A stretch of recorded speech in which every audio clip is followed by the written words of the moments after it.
Now I'm gonna start adding the code that actually moves my transform. But before I do that, I'm gonna first create a public variable that has a type float, public float, and it's gonna be called move speed. It's gonna have a value of 10.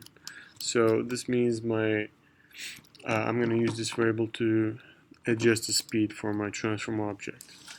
Now let's write the code that actually moves the transform, modified by modifying its position. Transform dot position plus equals transform dot forward multiplied by move speed. Now you might ask, what is forward? This is a direction vector that is actually the direction vector towards the front of the object. If you go back to the editor and select our cube, and I renamed it by mistake. Now, when you choose the object, you see the arrows. The blue arrow is the forward. The right one is the red one is transform.right, and the green one is transform.up.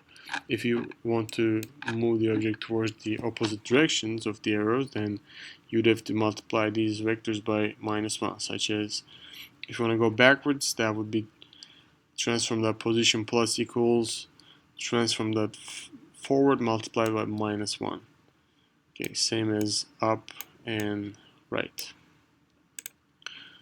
This code will start moving my object to its forward, but there's one small adjustment I need to make. I'm going to use this time, the delta time constant, to smoothen the movement.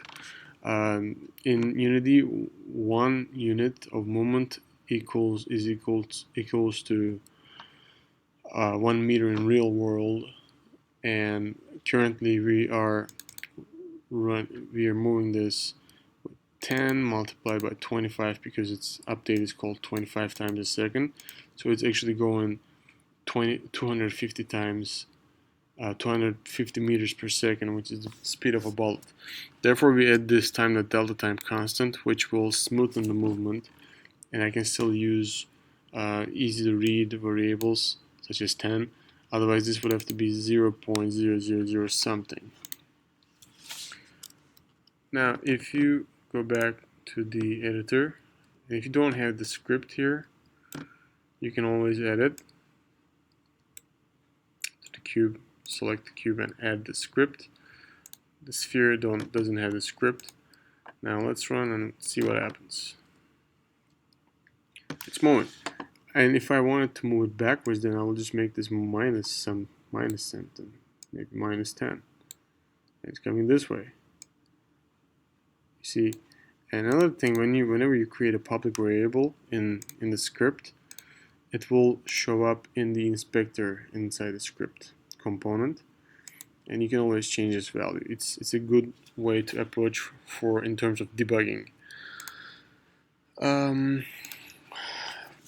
Well, it's kind of pretty boring when the object is only moving in one direction. Now I want the object to move towards another object, which we will need this type of movement in our assignments for this class. So therefore I'm going to add another transform, public transform target object. This is the object we're going to be moving towards. And how do I know that this object is there? There are actually a couple of ways to do this.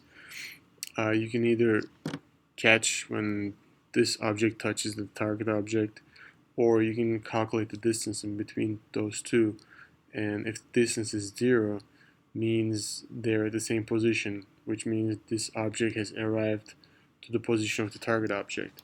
So I'm going to create another public float variable, distance to target,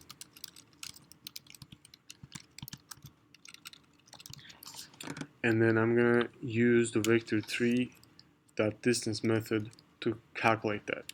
So,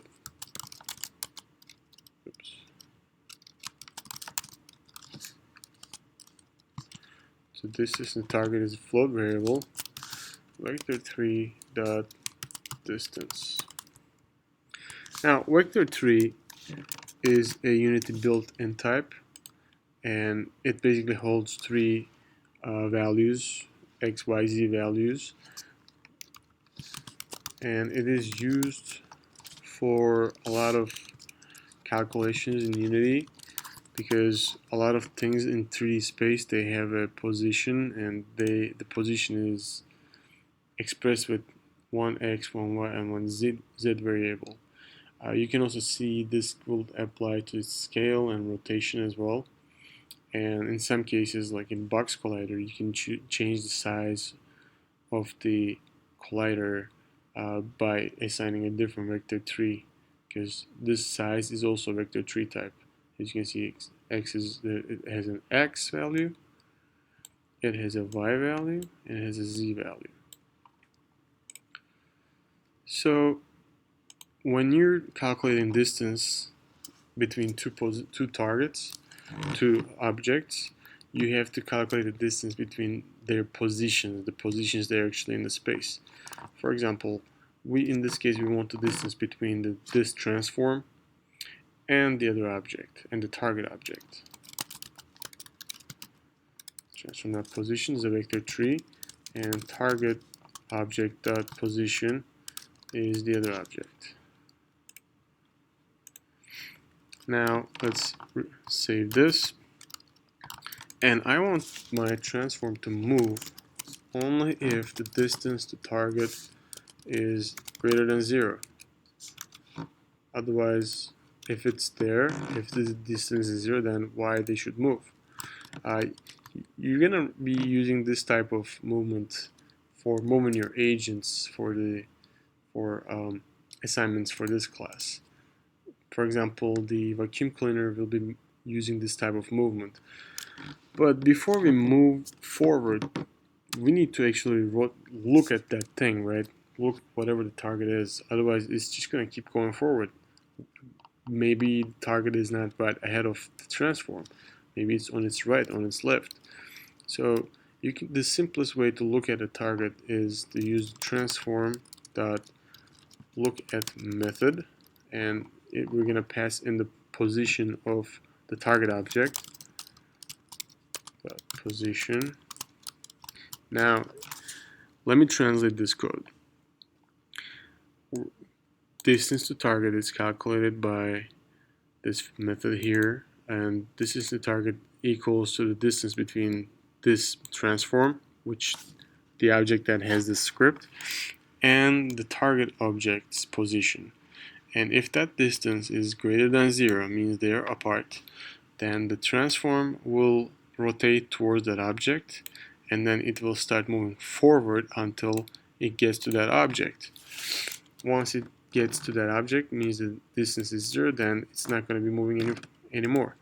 Now let's go back to the editor and see what happens.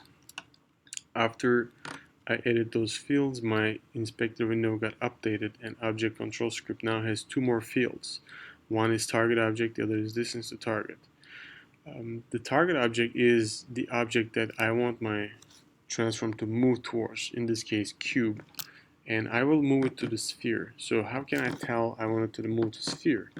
I will basically drag and drop sphere into this field.